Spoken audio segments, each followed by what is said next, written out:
Iziet paskriet reizēm atrisināt tik daudz problēmu, novērtēt treniņu, uz kuru mēs varam aiziet veseli, spējīgi ar savām kājām. Tikai 1% cilvēku potenciāli savas dzīves laikā noskrien maratonus. Ļoti pilnībā maina kustību biomehāniku, tas maina tavu koordināciju. Ja galvā neizdodas atrisināt, tad ir vērts sākt ar savu kustību aparātu. Mēs ne tikai nemācāmies no savām kļūdām, mēs nemācāmies no citu, un mēs vēl atkārtot pieļaujam tās savas kļūdas. Mums ķermenis ir mākslas darbs, viņš ir jākustina, viņš ir jāattīsta. Nil, tu pasaulē saki, ka kustība ir privilēģija. Ko tu ar to domā? Kustība ir privilēģija. Pirmkārt, es domāju, mēs varam ļoti tieši pieiet šim teicienam. Es saku pasaulē, un pasaule saka man. Es domāju, es arī pats esmu dzīves pierādījums, un man cilvēki apkārt ir dzīve pierādījumi to, ka mums ir jānovērtē spēja un varēšana vispār kaut ko darīt fiziski un vispār ikdienā. Spēt iet ārā, izskriet, kad ir saulains laiks un kad man gribās, un kad man ir laiks. Tā ir privilēģija, un ir cilvēki, kuriem tas nav, bet pat ja mēs neejam šajā kategorijā, ka ir cilvēki, kur to nevar darīt, vienkārši varēt darīt, tā ir svētība. Mēs esam svētīti to darīt, un tā ir privilēģija, viennozīmīgi. Tevis teiktajā es saklausu, kad tu fokusējies tieši šo kustību un aicini cilvēkiem kustēties, bet vai šim stāstam ir arī otra puse, kāds, kas nespēja kustēties, tu pieminēji? Jā, es savā profesionālā ikdienā esmu saskāries ar darbā ar cilvēkiem ar kustību traucējumiem. Esmu iesaistījies arī dažādos projektos, kas ir ar šo saistīti, un tas noteikti atnāca caur darbu. Bet es domāju, arī tāda ikdienas apzinātība un vienkārši viņus ieraudzīt mūsu ikdienā, mūsu sabiedrībā, un tad jau caur to profesionālo darbu arī iepazinu viņus tuvāk. Un, tas viennozīmīgi bija viens no atspērienu punktiem, kad es ieraudzīju šos stāstus, ieraudzīju šīs ģimenes, šos pašus cilvēkus, un tas kaut kādā vēl citā līmenī saslēdzās. Kopš tā brīža es cenšos šo teicienu, ja tā varētu nest pasaulē, arī kādu saki, un stāstīt cilvēkiem un atgādināt par to, ka tā tiešām ir. Ir ļoti daudz, kuri gribētu būt viņu kurpēs un varētu kaut ko vairāk darīt, bet viņiem tāda iespēja nav. Tāpēc novērtēt treniņu, uz kuru mēs varam aiziet veseli, spējīgi ar savām kājām un savu iespēju radīti, ka mēs varam atļauties arī to, jo daudziem arī šis ir aspekts, ko mēs neapzināmies, ka daudziem nav tāda iespēja samaksāt sportzāles abonementu vai maksāt trenerim, un mums tāda iespēja ir vairāk no cilvēku, un mēs to tā laižam. Daudziem darba vietas apmaksā, iet uz sportzāli, un kas notiek šajos uzņēmumos, man liekas, ka statistika būtu tāda, ka cilvēki aizvien mazāk novērtē, jo vairāk tu viņam iedod, jo mazāk viņš novērtēs iespēju vispār varēt to darīt. Un es zinu piemērus, un tas ir manā dzīvē saslēdzies.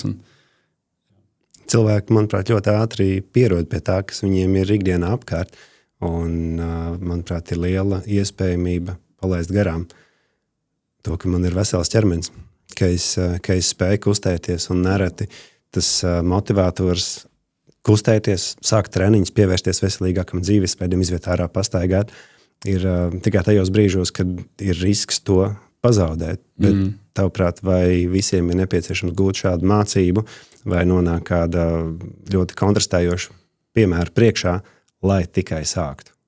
Es jau teiktu, ka dzīve izmāca mūs visus, un ir ļoti labi un būtu lieliski mācīties no citu kļūdām dzīvē.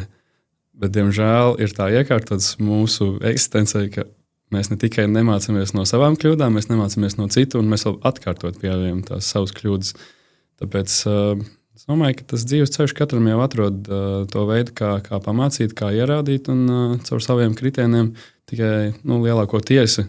Es ticu, ka ir izņēmumi, kas ir nepieļaujuši šīs kļūdas un iedvesmojoties no citiem spējuši atturēties no kaut kā un iet kaut kādu pareizāku ceļu, bet tomēr, es domāju, vairums cilvēku dzīves gājumu ir caur savu ādu un pieredzējuši tos zemos brīžus, kas viņiem ir atvēruši acis par kaut ko un iedevuši to citu perspektīvu, kā rezultātā viņi novērtē vairāk un ir gatavi darboties. Kā tev šķiet, kāpēc cilvēks sev aizved līdz brīdim, līdz viņi sāk gremdēties atmiņās ar to atmiņas tekstu? Jā, kādreiz es varēju, tas būs cilvēks, kuram ir 40, 50, 60 plus, tad viņš tikai kā nostalģijā atgriezīsies atpakaļ. Jā, kādreiz es varēju skriet, varēju lekt. Kas viņus ir novedis?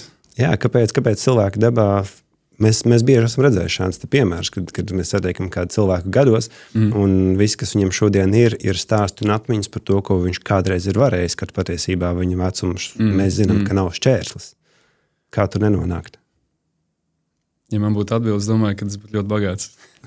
Ar to es sastapušies. Es domāju, mani vecāki un cilvēku paudzē un vēl sastapsies ar šo.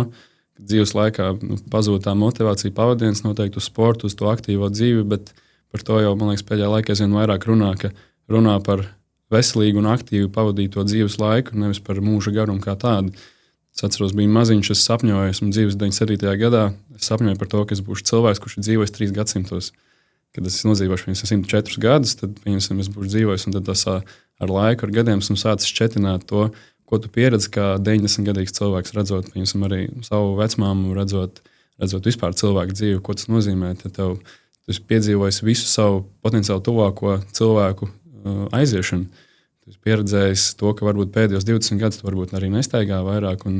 Līdz ar to es domāju, ka tādai mūsu paaudzei un jauniem cilvēkiem ņemt šos piemērus, ka, lai tu varētu arī vecumdienās labi kustēties, šis ir tas laiks, kad tu pelni tās savas vecumdienas. Un nesen īstenībā bija internetā, varbūt es redzēju, bija šī kundze, kurai pār pa 100 gadiem, man liekas, un viņa vadīja ar nūju tās vingrošanas un stāstīja par to, ka cilvēka ķermenis ir mākslas darbs. Man ļoti iesēdās atmiņā, un es tiešām visiem saviem sportistiem rādīju un stāstīju par viņu. Man liekas, tik superīgs piemērs, ko nozīmē, ka cilvēks, kurš vecumdienās nav aizmirst to, ka kustēties ir kas ir kā zāles. Ja? Mūsu ķermenis ir mākslas darbs, viņš ir jākustina, viņš ir jāattīst, viņš ir jāpiekrāso. Un, tāpat kā mašīnas, ko mēs remontējam visu laiku, mūsu ķermenis arī ir konstants būvdarbi, mūžīgais remonts mājās. Ja? Vai Rīgā kādreiz gatavi? Nē, tāpat kā, ka tu sāc dzīvokli remontēt, arī vienmēr ir kāds turis, kur nav pabeigts. Un es domāju, ka mūsu ķermeni varētu cilvēkt kaut kāds paralēls.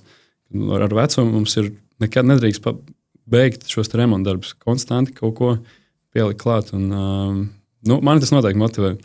Ja es varu savos 28 gados spēt uzkāpt kalnos, un es redzu, ka ir onkuļi pēc 70 gadiem, kur arī kāpj saviem bērniem. Man liekas, ja tā nav motivācija, tad es nezinu, kas ir man pašam. Un es arī citiem stāstu par šiem piemēriem, un daudz pievienojās, bet reizēm iztrūkst, kā jau vairumā mums, kaut kāda darīšana vienmēr, vai kur mēs krītam, vai tas ir iesākt, vai tas ir noturēt kaut ko darīt. Un, tas arī mums kā treneriem, tev un man ir, man liekas, ka tas ir tam jābūt daļai no mūsu darba, spēt cilvēkus ievirzīt. Vai tavuprāt vienmēr ir jāuzstāda kāds lielāks, augstāks, iepriekš nesasniegts mērķis, lai būtu par iemeslu uzsākt kaut ko grandiozu? Tas noteikti var kalpot kā labs sākums. Vai vienmēr vajag? Es domāju, ka arī nē.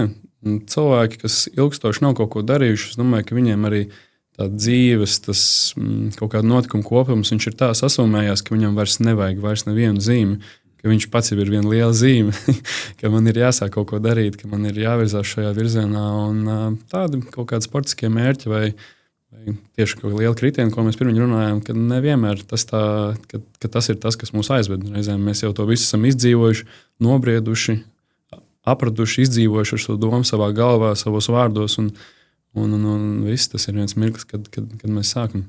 Tu pieminēji cilvēks, kurš pats ir kā viena liela zīme. Es iztēlojos, ka tā varētu būt persona, kuram ģimenes dakteris jau saka, sāc vismaz ar 5000 soļiem, nesāc ar 10, tas iespējams tev ir par daudz. Varbūt kāds cilvēks, kurš kādreiz ir sportojis un tagad 10, 15, 20 gadus to nav darījis. Un noteikti ir savā aizņemtībā dienas ritējumā aizmirst par pašu svarīgāko sevi pašu, par fizisko, iespējams arī garīgo veselību.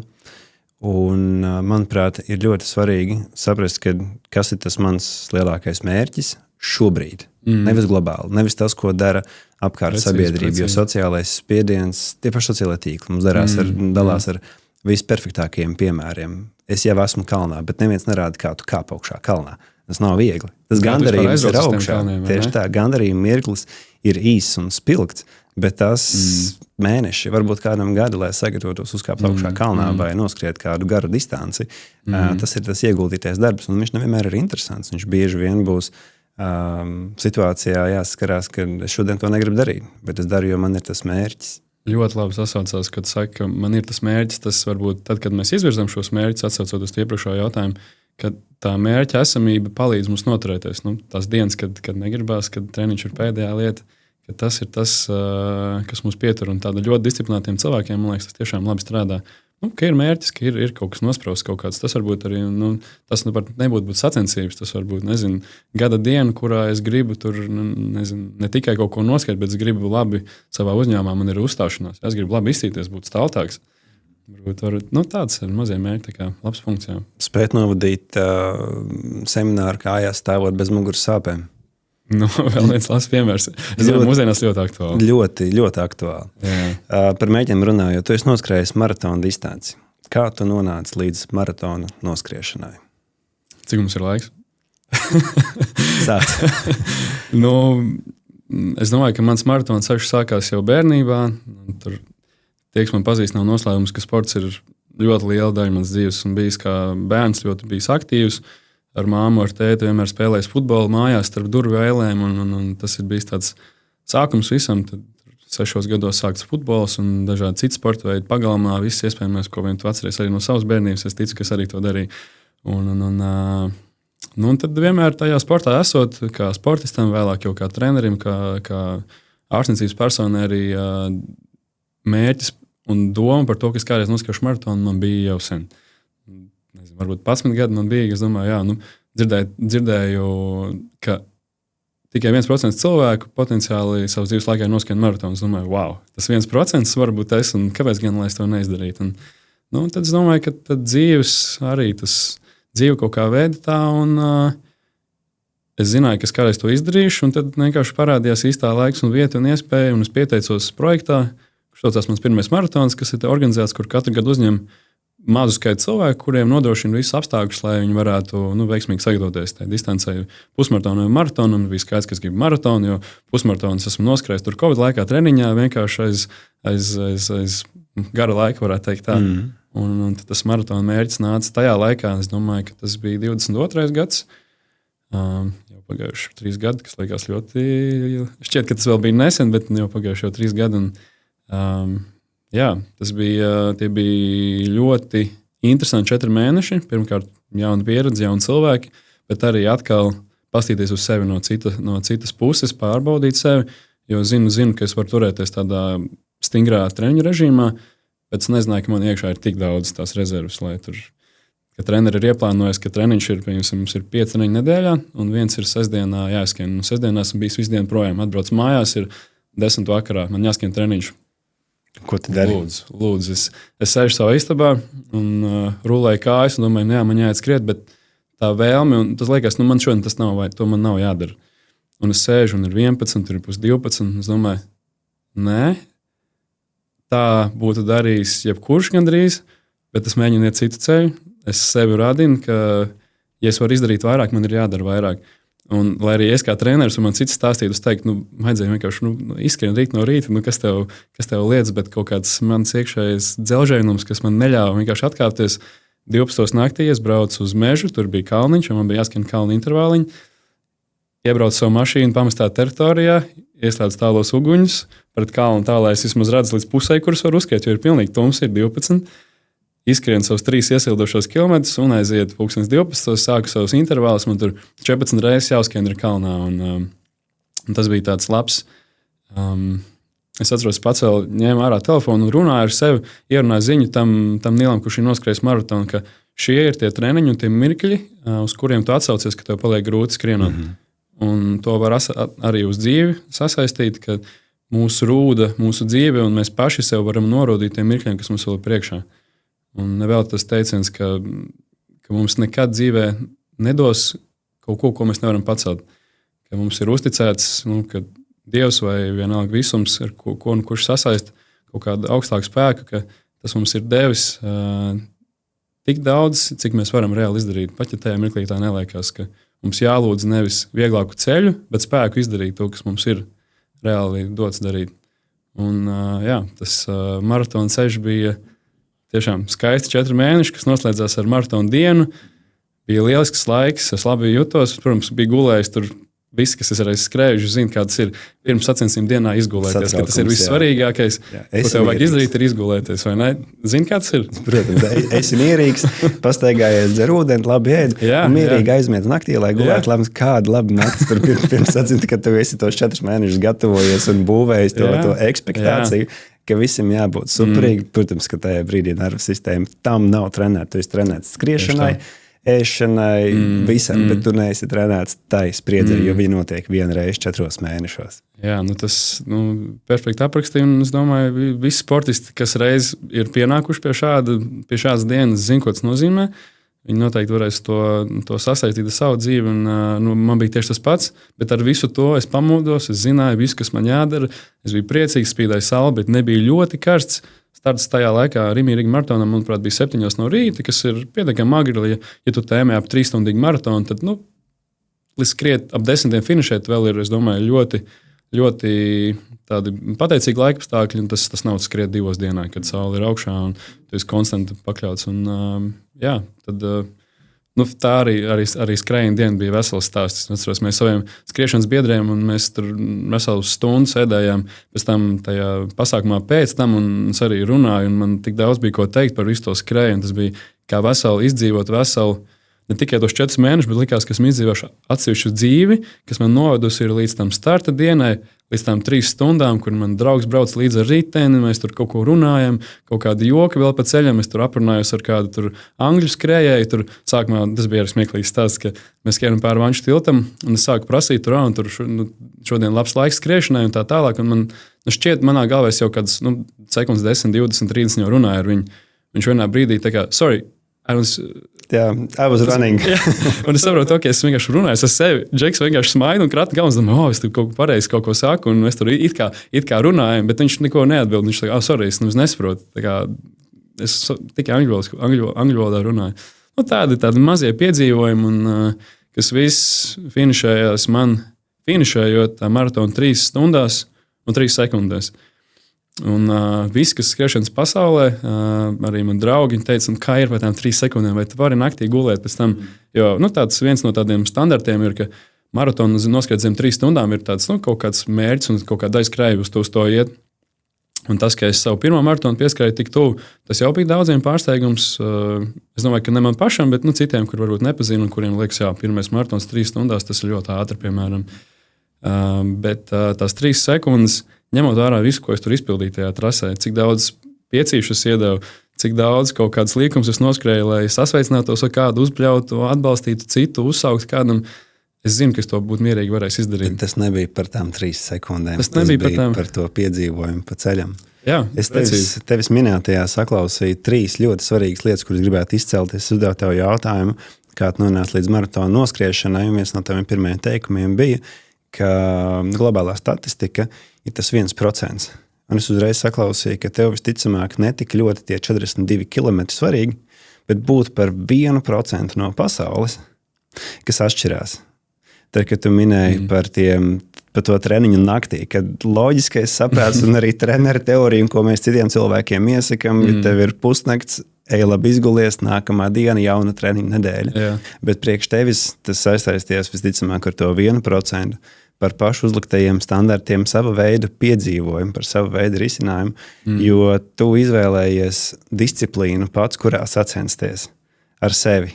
Nevis ar cita apļa laikiem vai rezultātu distancē, bet par visticamāk savu laika plānošanu. Ja diena bijusi tāda, kāda bijusi, bet tu neesi pats priekš sevis izpildījis sev uzdoto uzdevumu, tu vienalga atrod risinājumu un tu dodies. Un tev ir krāsains stāsts, ko stāstīt citiem. Un tās tavas atmiņas. Un par atmiņām runājot, tev gatavošanās maratonam 4 mēnešos, tu iepazini cilvēkus, atradi, kurš tev ar riteni brauks blakus trasē un atbalstīs. Tāpēc no malas savus datos skatoties, 42 km, 3 stundas, 3 minūtes. Bet tam nav nekāda vērtība. Pa ceļam ir piedzīvojumi, atmiņas, iespējams jauni kontakti, jaunas draudzības. Jā. Tu ļoti precīzi atstāstīji, es nebūtu to varējis pateikt labāk kā cilvēks no malas. Jā, viennozīmīgi. Tas, ko teici, atrad pats savu disciplīnu. Tas jau ir tas arī atsaucoties vispār par dzīvi, ka kurš ir tas, ar ko mums ir sev jāsalīdzina. tas klišejiskais, ka tavs vienīgais pretinieks ir esi, kad tu piestājies pretī spogulim. Jā, tā. Un tur nav jābūt naidam, vai ne? Tas ir pozitīvi. Jā, noliec sevi visaugstāko standartu, ko tu pats esi sev izvirzījis, un tev nav viņš aizpildi, jo kāds cits to sagaida. Mēs bieži, es zinu, ka es pats arī esmu daudz dzīvē kritis, un noteikti vēl kritīšu ar šo, ka gribās jau salīdzināt, un uz sevis uzlikt to standartu. Nav iespējams visu laiku arī noturēt, ka tas ir ok, kaut kur atkāpties, mazliet noslīdēt no viņa, bet ja viņš nav, tad man liekas, ka dzīvē arī zūd kaut kāds pavadiens, un arī tā, man liekas, ka būt par vīrieti arī nozīmē tomēr visu laiku drusciņi kaut kur censties, kaut ko pielikt, kaut ko būvēt. Tas jebkuram cilvēkam, bet man liekas, tāda arī vīrišķā būtība ir, ka mums vajag drusciņi tos diskomforta apstākļus, vai ne? Vienmēr zināt, ka ir kāds, kurš varbūt ir ātrāks par mums un drusciņi spēcīgāks, ka mums tomēr jākožās, mums ir jāpastāv un jābūvē. Un, tiešām lieliski nosumē šo visu. Tā kā, jā. Nil, mūsu pirmā saruna bija īsa. 12, varbūt 14 minūtes, bet es paspēju no tevis noķert daudz zeltainas citātus. Nākamais no tiem. Vai zinājāt, ka šo dzīvi var dzīvot ne tikai sev? Man nav grūti uzkāpt kalnā, es varētu paņemt līdzi arī kādu citu. Pastāsti. Tā galvenā doma, lai es nebūtu tikai pastāvu šiem vārdiem, ka reāli arī dzīvēs esmu šo realizējis, noteikti ir stāsts par to, ka gadā pēc savu pirmā maratona, par ko mēs jau runājām, gadā pēc tā es turpināju šīs labās fiziskās formas, ko daudz skrēja noķeri. Tad, kad tu esi labā formā, ka tev pēc tam tomēr gribās kaut kāds vēl tos papildus mērķīšus izpildīt. Un es sapratu to, ka es esmu izskrējis priekš sevis ļoti ātrus 5 km, ļoti ātrus 10, solīdu pusmaratonu, kas man likās tajā laikā pie manas trenētības ir optimāli. Tagad man ir lielisks maratona rezultāts, lielisks stāsts. Un tad tas nākamais bija, ka es neesmu līdz galam tomēr noskrējis sacensībās oficiālās to pusmaratonu. Un kāpēc man uz šīs labās formas nepaņemt līdzi vēl kādu? Un tur es tagad neatceros precīzi, kā tas viss tās sākās, bet kaut kā, es domāju, arī caur to darba vidi, kurus pirmoreiz sastapos šiem cilvēkiem ar kustību traucējumiem, kaut kā caur to saistībā tas manī pamazām būvējās, tā doma un pārliecība, ka varētu arī tā. Un es to īsti nebiju redzējis. Es biju redzējis to, bet tas nebija nekad citu iespējā, ka es būtu pielēmis šādu lēmumu, ka es gribu skriet pusmaratonu un izstumt vēl kādu līdzi ratos. Un kaut kā man liekas, ka Aigars Nordsvaram viņam varētu būt nopelnis šeit, kurš man saveda ar Dāvis Iminaiti, kurš bija kustība ikvienam organizācijas vadītājs un ir joprojām. Un viņš man saved kopā ar Līgu. Un viņai arī ļoti interesants stāsts, kāpēc viņa vairs nevar staigāt.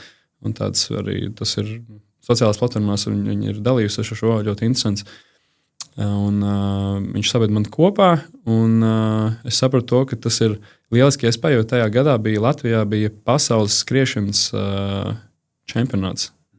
Man liekas, tas nosaukums, ceru, ka es nemaldos. Es domāju, ka tā ir lieliska platforma, kur man debitēt vispār un pamēģināt kaut ko šādu. Un es saku, man ir tā labā forma. Es zinu, ka es pēc tam arī pats varu izskriet labu pusmaratonu tur uz ātri un esmu labā formā. Bet, ka es to varu izdarīt Rīgā, kur ir mana ģimene, kur es pirms gada esmu skrējis savu līdz šim foršāko skrējienu, un ka es varu tajās emocijās paņemt līdz vēl kādu. Un,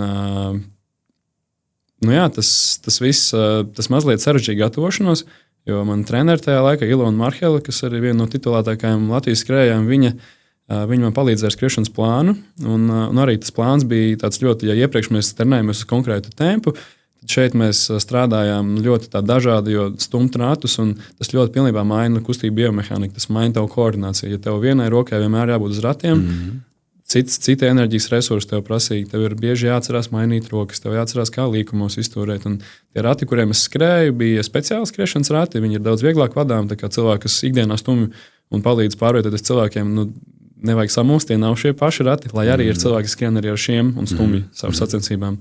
Man tomēr bija privilēģija caur šo biedrību tikt pie šiem sporta ratiem. Un, mēs ar Līgu skaisti finišējām stundā un 28 minūtēs to pusmaratonu. Kā visu trasi man vienam stumjot šo. Un, tas, tādā ziņā es varu ne tikai stāstīt, ka es organizēšu citu kalnā, bet kur esmu bijis arī klāt posmā, kas citam cilvēkam ir devis motivāciju. Līga savukārt pēc šī maratona, viņa jau pirms tam bija ļoti apņēmīga meitene un darīja visu kaut ko.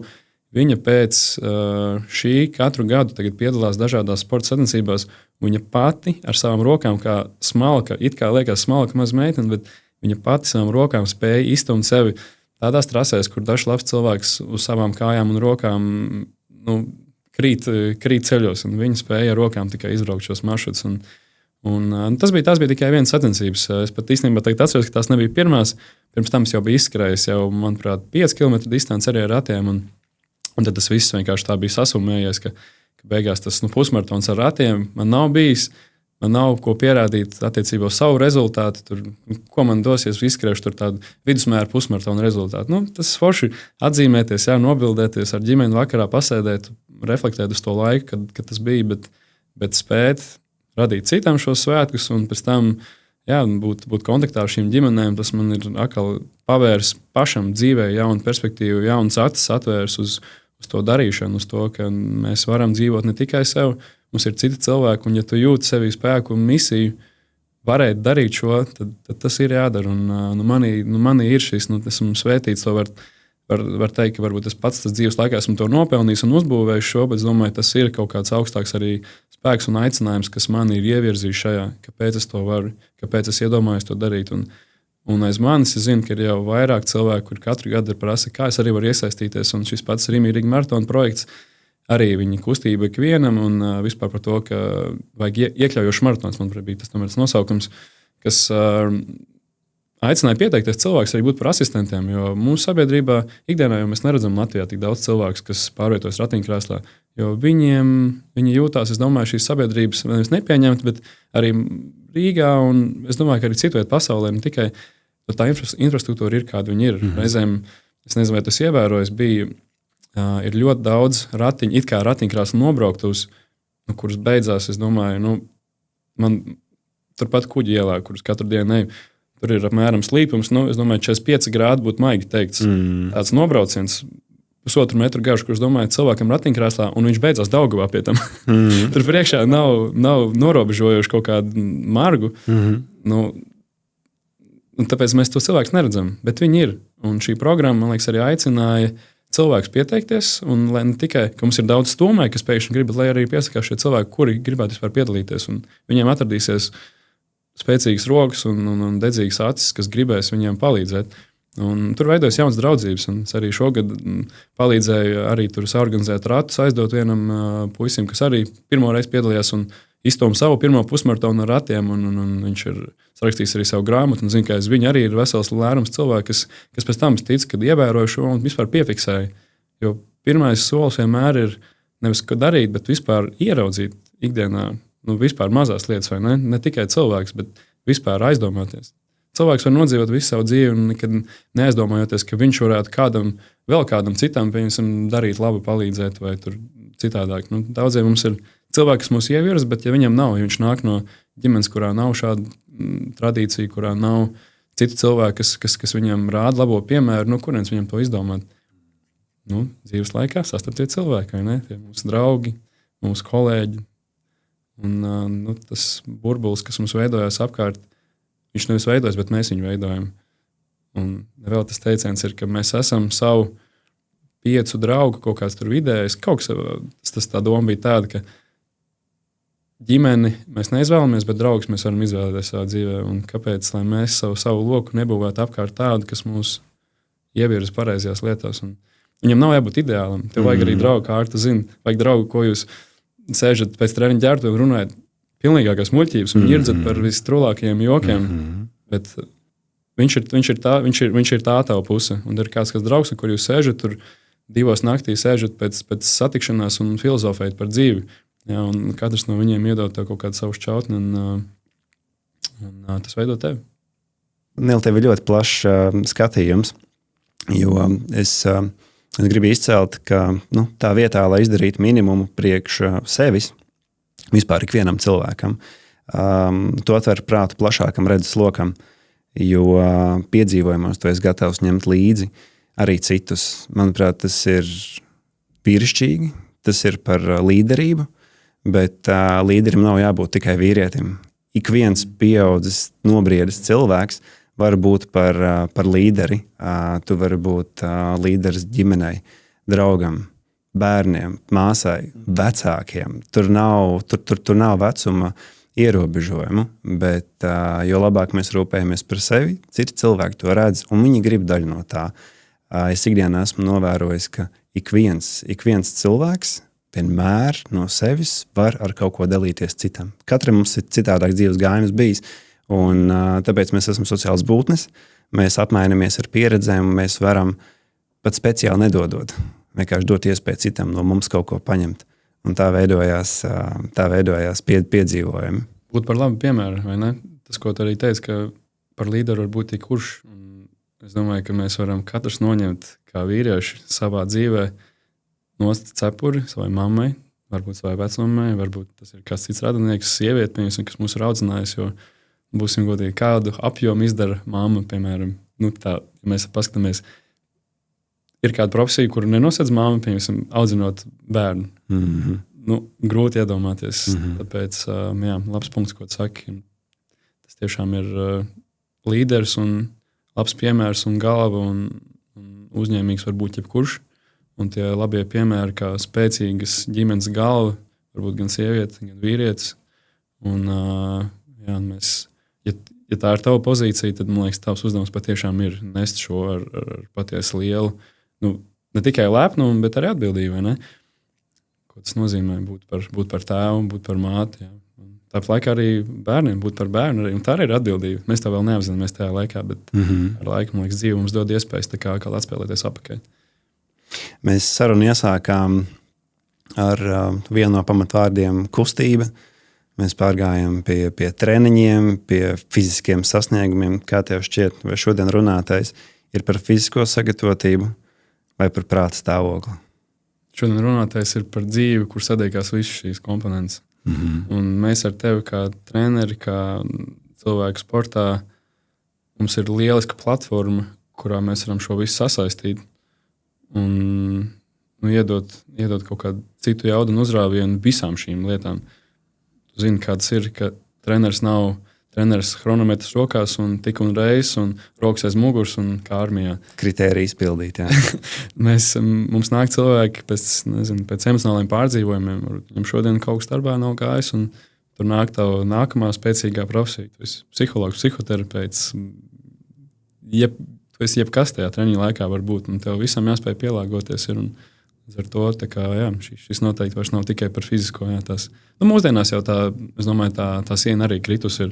Ja kādreiz noliektais, ka tur neeksistē mentālās problēmas, mēs zinām, ka eksistē varbūt kādam tuviniekam, ja ne kādam draugam, noteikti arī tavā dzīvē ir bijis kāds, ko tu zini, kurš ir kritis tajā, mentālais bedra vai kritums pa dzīvi šajā sfērā, garīgi, emocionāli. Un, tā ir daļa no visu. Bet tas kopsaucējs tam, ka fiziskais palīdz visam tam, vai ne? Fiziskā slodze, iziet paskriet reizēm atrisināt tik daudz problēmu, ko mēs nedēļām sēžot, meditējot telpās vai pie datora lūdzoties kaut nu atrisinās, jo šis mēs nevaram izdomāt un atrisināt. Treniņš kaut kā, tur ir fizioloģiski procesi apakšā, kuru rezultātā mēs spējam atrisināt šīs lietas. Un, lai fiziskais kalpo kā atspēriens visam pārējiem. Jā, ja galvā neizdodas atrisināt, tad ir vērts sākt ar savu kustību aparātu. Manuprāt, ļoti svarīgi ir atgādināt tik vienam, ka nervu sistēma tās nav tikai galvas smadzenes, tās ir arī muguras smadzenes. Muguras smadzenes operē mūsu kustību aparātu. Ja mēs gribam iekustināt smadzenes pareizā virzienā, kustība palīdz visām smadzenēm. Taisnība. Nil, kur cilvēki var meklēt informāciju par tevi, kur viņi var iegūt kaut ko vairāk no tā, ko tu dalies pasaulē, domgraudiem, treniņiem pastāsti? Es domāju, ka esmu ļoti publiska persona. Man nav neviena bloķēta, manuprāt, sociālā vieta, ne Instagrams, ne Facebooks. Visur, kur es esmu, visur, kur man var atrast. Kā tev var atrast? Nils Briedis. Tas man vārdi, jā, man nav citu vārdu, kuriem es kaut kur internetu vietnēs slēptos. Kādreiz visiem ir tie e-pasti, kādreiz bijuši tur, jā, tur. Es biju Nilsons inbox un kaut kāda cipara vēl, jā, tas bija tas varbūt kaut kā tā laika, bet nē, mūsdienās pieaugušā pasaulē pēc vārdu uzvārdu man var visās platformās atrast. Visur esmu, es domāju, pietiekami aktīvs. varbūt tur TikToks vēl es neesmu aizdzīvojis tik tālu, bet gan jau, ka dzīve aizvedīs arī šo platformu. Bet visās pārējās man var atrast, un es nekad arī dzīvē neatsaku cilvēkiem sarunu, ja man ir tāda iespēja. Ja atnāk treniņu video un grib parunāties par kaut ko, tas citādāk ir. Bet, ja mēs satiekamies uz ielas, maratonā, jā, arī maratonā es aprunājos ar savu draugu, kurš man brauc blakām vai ar kādiem citiem. Es patiešām nekad neatsaku cilvēkam sarunu, ja tas ir kaut kas jēgpilns un kaut kas, ar kur es varu dalīties. Pēdējā laikā tas bijis vairāk, treniņi tas ir visu dzīvi bijis, bet pēdējā laikā arī daudz cilvēkiem sāk iepazīties uz kalniem doties, kaut kādu piedzīvojumu. Un es esmu, man liekas, ielicis visus tādus lielos savus braucienus arī šajās sociālās platformās. Un no tā cilvēki man pēdējā laikā ļoti bieži uzdod jautājumus un prasa takas un prasa kaut kādas padomas. Un tā ir, man liekas, tēma, kuras katru reizi ierunāju kaut tos reizēm kaitinošos 2-3 minūšu balss ziņas, ja, WhatsAppā par to, kas ko kā. Jo man tas tiešām pašam ir ļoti tuvs. Un es domāju, ka es varu iedot vērtīgus padomus cilvēkam, kurš dodas pirmo reizi. Un, kāpēc man to nedarīt, ja man tāda iespēja ir, vai ne? Fantastiski. Tu padari šo pasauli labāku. Paldies par sarunu, Nil. Paldies, Kārli.